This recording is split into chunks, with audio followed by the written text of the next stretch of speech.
히브리서 저자는 신앙이 흔들리는 유대 그리스도인들에게 예수님의 위대하신 예수님을 설교합니다. 히브리서 1장에서 예수님은 선지자보다 위대하시다, 예수님은 천사보다 위대하시다 설교를 합니다. 히브리서 2장은 신앙이 흔들리는 유대 그리스도인들에게 주시는 경고의 말씀입니다. 큰 구원을 등한히 여기지 말라 경고하면서 예수님은 구원의 창시자이시다 그렇게 설교합니다. 히브리서 3장에서 예수님은 모세보다 위대하시다 설교를 합니다. 그리고 이어서 히브리서 3장과 4장에서 두 번째 경고의 말씀을 합니다. 히브리서 3장에서는 죄의 유혹을 조심해라 경고하고 있고요. 히브리서 4장에서 지난 시간이 있죠. 하나님의 안식에 힘써라 그렇게 경고합니다. 하나님의 안식에는 세 가지가 있습니다. 안식일의 안식, 그리고 가나안의 안식, 그리고 천국의 안식이 있습니다. 우리에게 적용하면 주일의 안식, 그리고 가정과 일터의 안식, 그리고 천국의 안식이 있습니다.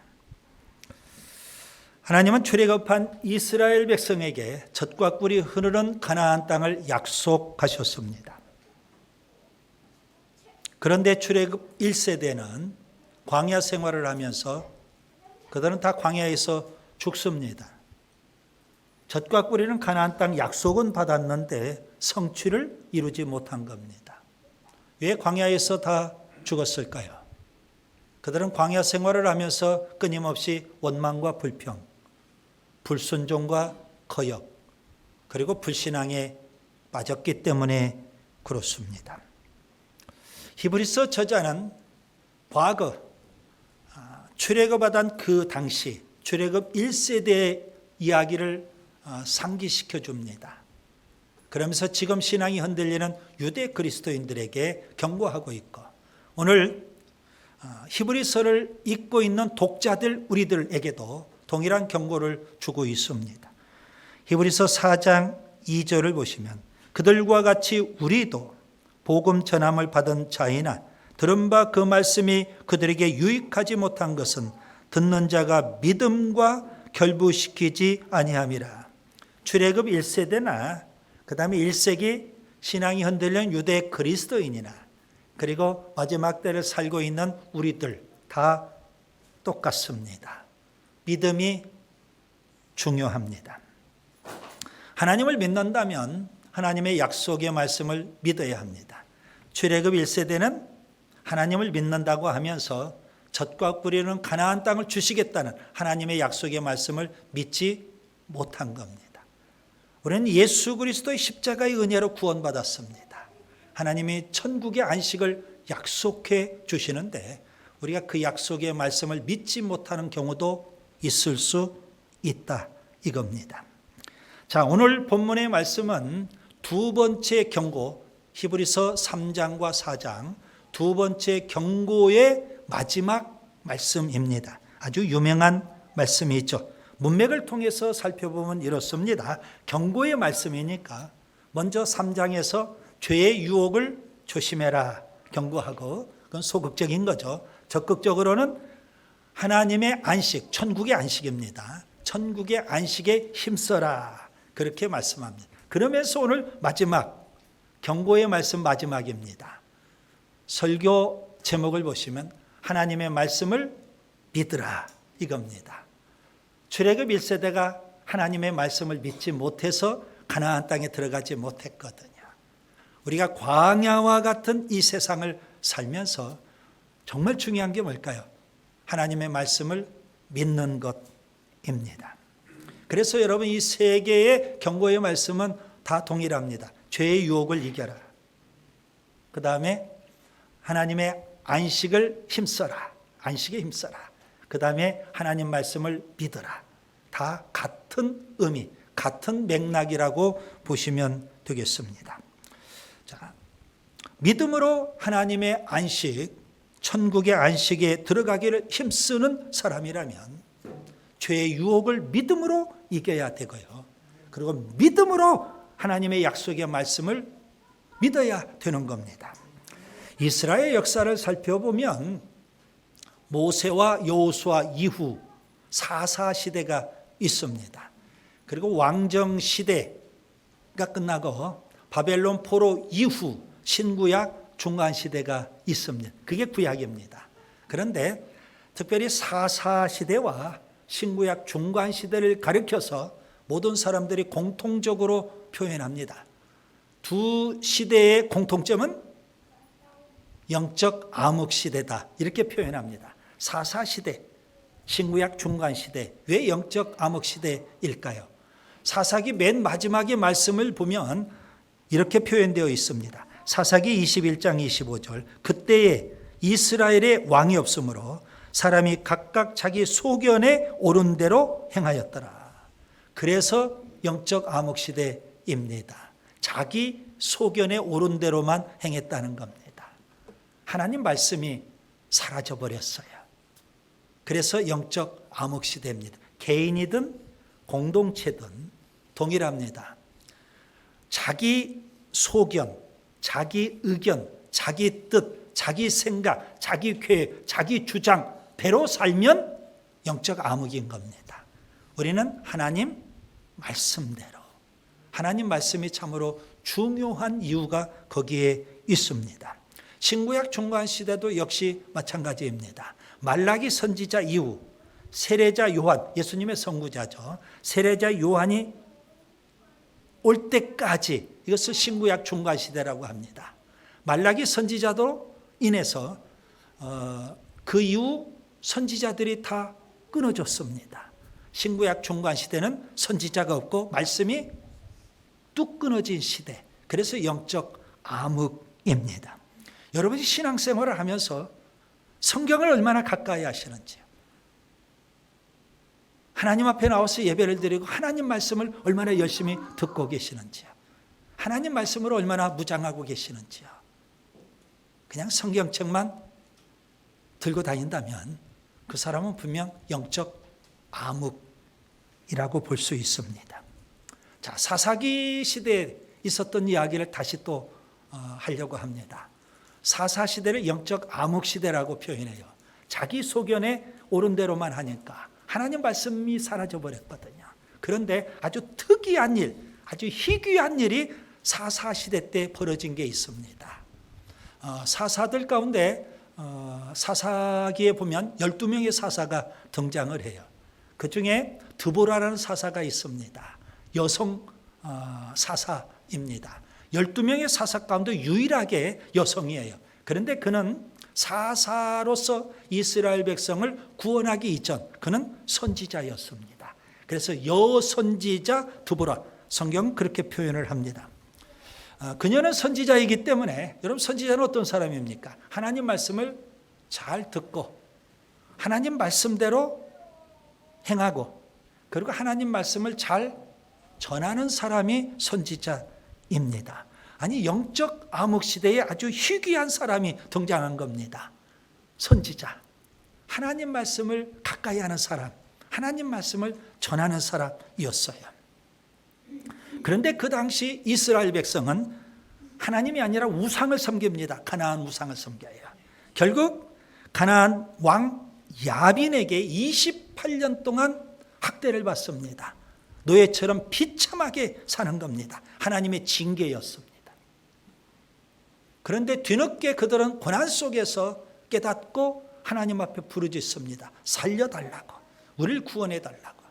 그래서 하나님께서 여선지자였던 드보라를 사사로 세워가지고 이스라엘 백성에게 보내주십니다. 이 드보라는 맨 먼저 한 일이 뭘까요? 바락이라는 사람을 찾아갑니다. 그리고 그에게 하나님 말씀을 전해줍니다. 근데 바락이 드보라를 통해서 하나님 말씀을 듣고 믿음으로 결단합니다. 그래서 성경은 헌신이라고 또 표현을 했어요. 사사기 4장에. 사사기 5장 2절에 보면 헌신이라는 단어가 나와요. 말씀 앞에 바락이 결단을 합니다. 한 사람의 결단이지만 그게 불씨가 되었어요. 이스라엘 백성이 결단을 하기 시작합니다. 10,000명이 그 말씀 앞에 결단하고 헌신을 해요. 그런데 10,000명만 결단하고 헌신하는 게 아니에요. 사사기 5장에 보면 40,000명이 또 결단하고 헌신을 하게 됩니다. 헌신의 불길이 일어나게 됐어요. 결국 놀라운 구원의 역사가 일어나게 되는 겁니다. 가나안 왕 야빈을 물리치고 이스라엘 백성이 참된 구원을 누리게 됐던 겁니다. 한 사람 드보라, 말씀의 사람이었습니다. 여러분, 말씀이 중요한 이유가 바로 여기에 있는 겁니다. 성경은 어떤 책일까요? 교리적으로 이 시간 제가 3가지를 먼저 말씀을 드리려고 합니다. 여러분, 성경 없는 사람 없죠? 다 성경을 갖고 있어요. 근데 이 성경이 어떤 책인지도 모르고 성경을 들고 다니는 사람이 있거든요. 3가지를 교리적으로 먼저 말씀드려요. 첫째, 성경은 하나님의 말씀입니다. 사람의 이야기가 아니에요. 성경책의 이야기는 하나님에 대한 이야기입니다. 하나님에 대한 이야기. 그래서 살아계신 하나님의 자기 계시, 이게 바로 성경입니다. 하나님의 말씀이다 이거죠. 둘째, 성경은 성령의 영감을 받은 사람이 기록한 진리입니다. 성령의 영감을 받았다. 그래서 사람이 성경을 쓰기는 했지만 성경의 진정한 저자는 성령이십니다. 그래서 성경의 모든 말씀은 거짓이 없고 오류가 없고 진리입니다. 그 다음에 셋째, 성경은 그리스도인의 삶의 표준입니다. 우리 그리스도인은 어떻게 살아야 될까요? 여러분, 떡으로만 살면 안 돼요. 하나님 말씀으로 살아야 된다. 그렇게 예수님도 말씀을 하셨거든요. 우리 그리스도인의 삶의 표준은 성경입니다. 성경이 하라면 하는 거고, 성경이 하지 말라면 하지 않아야 되고, 성경이 가라면 가야 되고, 성경이 거기까지 그러면 우리가 거기서 머물러 서야 하는 겁니다. 성경이 우리 삶의 표준이다. 저는 여러분에게 이 시간 한번 먼저 질문을 던져봅니다. 여러분, 성경을 하나님 말씀으로 믿으시는지요? 그렇다면 이제 좀 더 구체적으로 오늘 본문을 여러분 보세요. 히브리서 저자는 신앙이 흔들리는 유대 그리스도인에게 지금 하나님 말씀을 이야기해 주고 있는 겁니다. 하나님 말씀. 히브리서 저자가 믿고 있고 히브리서 저자가 체험한 하나님 말씀은 어떤 걸까요? 저는 오늘 본문을 통해서 3가지를 말씀드리려고 합니다. 첫째, 하나님 말씀은 살아있습니다. 여러분, 여기 살아있다, 이 표현은 생명이 있다, 그런 의미입니다. 생명 있는 모든 것은 다 움직이는 겁니다. 살아서 움직이는 겁니다. 특별히 본문 12절 히브리서 저자는 살아있다, 그 말부터 서두에 언급을 합니다. 강조하고 있는 표현입니다. 하나님 말씀이 살아있다는 것을 강조하고 있어요. 왜 하나님 말씀이 살아있을까요? 하나님 말씀이 종이 속에 갇혀있지 않고 하나님 말씀이 문자 속에 갇혀있지 않고 왜 살아있을까요? 저는 이렇게 그 이유를 한번 설명해 보려고 합니다. 하나님은 살아계십니다. 그렇기 때문에 하나님 말씀도 살아있다는 거죠. 그래서 정확하게 표현하면 이렇습니다. 살아계신 하나님의 살아있는 말씀, 이것이 바로 성경입니다. 그렇다면 오늘 우리가 성경을 대할 때 여러분 자세가 달라져야 돼요. 살아계신 하나님의 살아있는 말씀으로 읽어야지 구약 성경을 읽을 때 고대 이스라엘의 역사, 과거의 역사 정도로 여러분이 읽고 끝나면 안 된다는 겁니다. 오늘 살아계신 하나님께서 나에게 살아있는 말씀을 주고 계신다. 그런 믿음으로 우리가 성경을 읽어야 되는 겁니다. 물론 성경은 고전책처럼 오래된 책입니다. 그렇지만 지금도 성경은 살아서 역사하는 줄 믿습니다. 광야의 이스라엘 백성 공동체를 보세요. 그들은 광야 생활 40년 동안 끊임없이 원망하고 불평을 합니다. 하나님은 시내산에서 그들을 출애굽시켰고 홍해를 건너서 시내산으로 하나님이 이끌어 주셨어요. 그래서 시내산에서 이스라엘 백성과 언약을 맺고 모세를 통해서 하나님은 말씀을 주십니다. 그러면 그 하나님 말씀으로 무장하고 광야 생활을 하면 얼마나 좋겠어요. 그런데 그들은 전혀 하나님 말씀과 상관없이 원망하고 불평하며 사는 겁니다. 하나님 말씀은 살아있기 때문에 그 하나님 말씀으로 무장하면 그 공동체가 생명력이 넘쳐나는, 생명이 약동하는 그런 공동체가 될 거예요. 그런데 그들은 말씀으로 무장하지를 않고 끊임없이 원망하고 불평합니다. 그래서 출애굽한 60만 명이 광야 40년 동안 광야에서 다 죽습니다. 생명이 약동하는 공동체가 아니라 어두운 죽음의 그림자가 짙게 깔려있는 그런 죽음의 공동체가 되고 마는 겁니다. 날마다 조상집입니다. 날마다 죽음이 그들에게 찾아오게 되는 겁니다. 여러분, 하나님의 말씀은 생명의 말씀이라는 것을 믿으시기를 바랍니다. 에스겔 37장, 에스겔 선지자가 환상을 봅니다. 일명 해골 골짜기 환상입니다. 하나님께서 에스겔의 눈을 뜨게 하시고 환상을 하나 보여주십니다. 해골 골짜기입니다. 해골이 질비합니다. 바싹 마른 해골들입니다. 뼈들이 막 질비합니다. 바싹 말라버린 뼈들입니다. 그때 에스겔 선지자에게 음성이 들립니다. 인자야, 이 뼈들이 능히 살겠느냐? 도저히 살 수가 없습니다. 이미 해골바가지가 됐어요.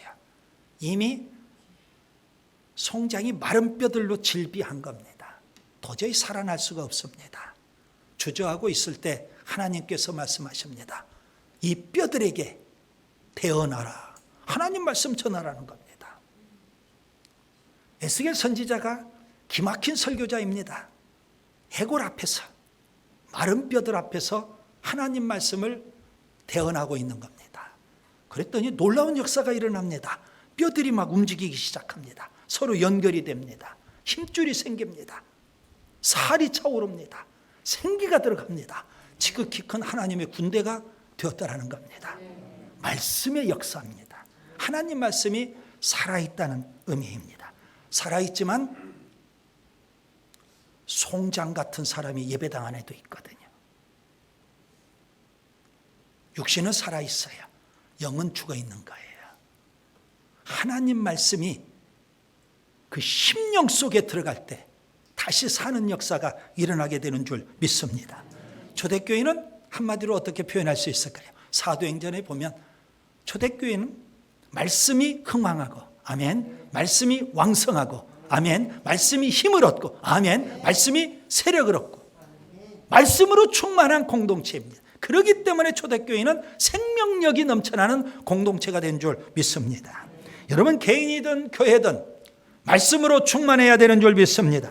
말씀의 지배를 받고 말씀의 인도를 받으며 말씀의 통치를 받아야 하는 겁니다. 사람의 말이 아니라 하나님의 말씀으로 충만할 수 있기를 바랍니다. 그런 개인이나 공동체 생명력이 넘쳐나는 겁니다. 왜요?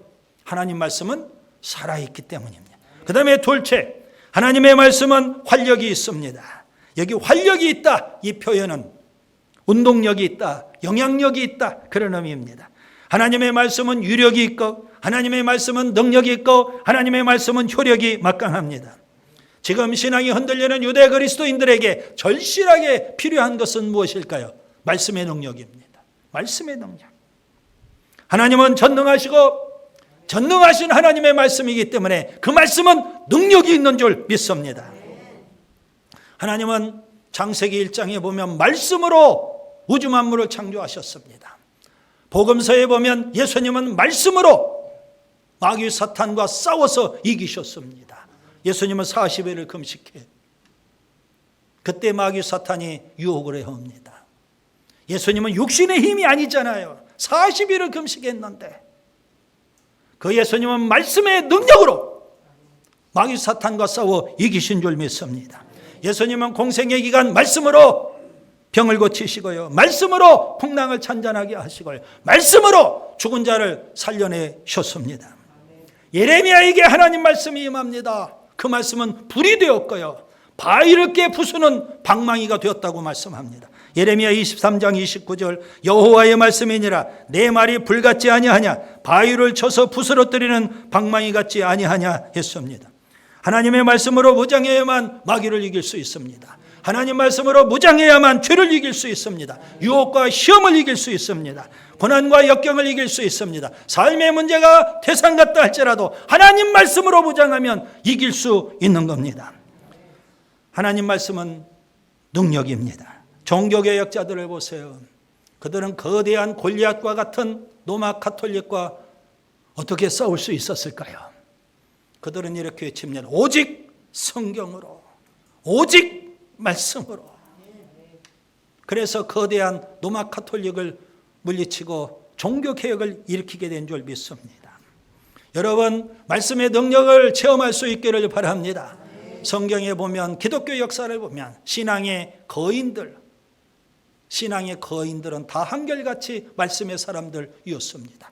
모세도 말씀의 사람이었고 바울도 말씀의 사람이었습니다. 에베소서 6장에 보면 영적 싸움을 말씀합니다. 마귀 사탄과 영적 싸움을 싸워야 돼요. 영적 싸움을 싸우려면 어떻게 해야 될까? 그리스도인은 그리스도의 군사인데, 여러분, 군사로서 우리가 무장을 해야 되잖아요. 진리의 허리띠, 의의 호심경, 평안의 복음의 신, 믿음의 방패, 구원의 투구로 무장해야 돼요. 그러나 이 모든 무기는 방어용 무기예요. 유일하게 공격용 무기가 있어요. 성령의 검, 하나님의 말씀인 줄 믿습니다. 하나님 말씀은 살아있어요. 그런데 성경을 대할 때 죽은 말씀으로 읽고 있는 사람이 있어요. 하나님의 말씀의 위력을, 하나님의 말씀의 능력을 우리가 체험할 수 있기를 바랍니다. 셋째, 하나님의 말씀은 예리합니다. 좌우의 날선 검보다 더 예리하다고 표현하고 있어요. 여러분이 이 말씀을 우리가 잘 이해하려면 그 당시 로마 제국의 군인들이 사용하는 검을 좀 알아야 되는 겁니다. 여기에 좌우의 날선 검이라고 표현했죠. 히브리서 저자가 지금 로마 군인들의 손에 들린 검을 연상하면서 비유하고 있는 겁니다. 그들의 검보다도 하나님 말씀이 더 예리하다는 겁니다. 로마 군인들은요, 글라디우스라는 검을 들고 그들은 전 세계를 정복해서 로마 제국을 일으킨 겁니다. 그런데 그 검이요, 길이가 60cm입니다. 아주 짧아요. 폭은 5cm입니다. 좌우에 날선이 있죠. 날이 섰어요. 5cm짜리입니다. 그리고 무게는 700g 정도 됩니다. 글라디우스 검이에요. 이 작은 검으로 로마 군인들이 세계를 정복을 해요. 이게 가능한 일일까요? 그들은 검을 갖고 훈련을 할 때 그 작은 검을, 여러분, 검은 사람 적을 베는 그런 역할을 하잖아요. 근데 로마 군인의 검은 너무 작아서 휘둘러 가지고 적을 벨 수가 없어요. 어떻게 해요? 찌르는 훈련을 하는 겁니다. 작은 검으로. 다 무장을 하잖아요. 그럼 그 작은 검을 갖고 찔러서 비틀어 가지고 급소를 노리고 죽이는 겁니다. 그래서 작은 검을 들려주는 거예요. 오늘 본문에 보면 날선 검, 그리고 찔른다는 표현이 바로 그런 겁니다. 본문 12절을 보세요. 혼과 영과 및 관절과 골수를 찔러 쪼개면, 찔러, 이겁니다. 그 정도로 예리하다는 겁니다. 마음의 생각과 뜻을 판단할 정도로 하나님 말씀은 예리하다는 겁니다. 본문 13절에 보시면 하나님의 심판대 앞에서 우리 모두가 서게 될 거예요. 모든 것이 다 드러나게 될 겁니다. 그와 같이 하나님 말씀이 예리하다는 겁니다. 특별히 날선 검이라고 있잖아요. 양날 가진 검입니다. 하나님 말씀은 축복의 말씀일 수도 있고 혹은 저주의 말씀이 될 수도 있는 거예요. 그래서 양날 가진 검이에요. 요한계시록 1장의 사도 요한은 주일날 밤모섬에서 그가 환상을 보게 됩니다. 예수님의 환상을 보는데요, 요한계시록 1장 16절에 그가 이렇게 묘사를 합니다. 그의 오른손에 7별이 있고 그의 입에서 좌우에 날선 검이 나오고 그 얼굴은 해가 힘있게 비치는 것 같더라. 예수님의 입에서 나오는 말씀이 좌우에 날선 검이라고 성경은 표현해 주고 있는 겁니다. 사도행전에 보면 이런 내용을 우리가 살펴볼 수가 있습니다. 오순절 마가의 다락방에 성령이 임하고 교회가 탄생을 해요. 베드로가 성령 충만한 가운데 3,000명의 청중들 앞에서 말씀을 전합니다. 그런데 그 말씀이 예리한 검이 되어요. 3,000명의 청중들의 마음을 다 찔렀어요. 사정없이 찔러버렸어요. 그래서 3,000명의 청중이 그 자리에서 마음이 찔려가지고 우리가 어찌 알고 통곡을 합니다. 그리고 회개하고 예수님을 믿어요. 사도행전 7장 성령 충만했던 스데반이 산에 들인 공회에 가서 하나님 말씀을 전합니다. 그 말씀이 아주 예리한 검이 되어요. 산에 들인 공회원들의 마음을 찔렀어요. 동일하게. 얼마나 아플까요? 그런데 산에 들인 공회원들은 이를 갈면서 설교자인 스데반을 돌로 내리쳐서 죽였던 겁니다. 중요한 것은 뭘까요? 하나님의 말씀은 검이에요. 그래서 그들의 마음을 찌르는 거예요. 하나님의 말씀은 양날의 검처럼 아주 예리합니다. 마음의 생각과 뜻을 감찰하고요. 언행과 심사를 감찰하고요. 무뎌진 양심을 찔러서 일깨워 줍니다. 그래서 우리 자신을 돌아보고 우리 자신을 깊이 성찰하고 철저히 죄를 회개하게 만드는 겁니다. 디모데후서 3장 16절에 하나님의 말씀은 교훈과 책망과 바르게 함과 의로 교육하기에 유익한 말씀이라고 했어요. 교훈, 책망, 칼처럼 날카롭게 우리의 무뎌진 마음을 찌르는 것이 바로 하나님의 말씀이에요. 여러분, 하나님의 말씀을 들을 때, 하나님 말씀을 읽을 때 하나님 말씀이 어떤 말씀인지를 알고 읽으셔야, 어떤 말씀인지 알고 들으셔야 하지 않을까요? 하나님 말씀을 듣는 이 시간, 심판하시는 하나님 앞에 내가 있다. 그리고 그 하나님께서 예리한 칼처럼 양날 가진 칼로 내 무딘 심령을 지금 찌르고 계신다. 이런 의식과 이런 믿음으로 하나님 말씀을 들어야 되지 않을까요? 이제 말씀을 정리합니다. 히브리서 저자는 신앙이 흔들리는 유대 그리스도인들에게 예수님의 위대함을 설교합니다. 히브리서 3장과 4장 두 번째 경고의 말씀이 있어요. 히브리서 3장에서는 죄의 유혹을 조심하라. 히브리서 4장에서는 하나님의 안식에 힘써라. 그리고 오늘 본문 하나님의 말씀을 믿으라 이겁니다. 여러분이 믿고 있는 하나님의 말씀은 어떤 말씀일까요? 왜 유대 그리스도인들이 신앙이 흔들릴까요? 왜 우리가 신앙이 흔들릴까요? 세상의 유혹, 쾌락, 향락, 마귀, 사탄 앞에 왜 우리가 그렇게 무기력할까요? 말씀이 없기 때문에 그래요. 하나님의 말씀을 믿지 않기 때문에 그렇다고요. 하나님의 말씀은 살아있고 활력이 있으며 아주 예리한 말씀인 줄 믿습니다. 이 말씀으로 무장할 때 우리가 어떠한 유혹도 어떠한 시험도 심지어 더러운 마귀 사탄도 다 이기게 되는 줄 믿습니다. 기도합니다.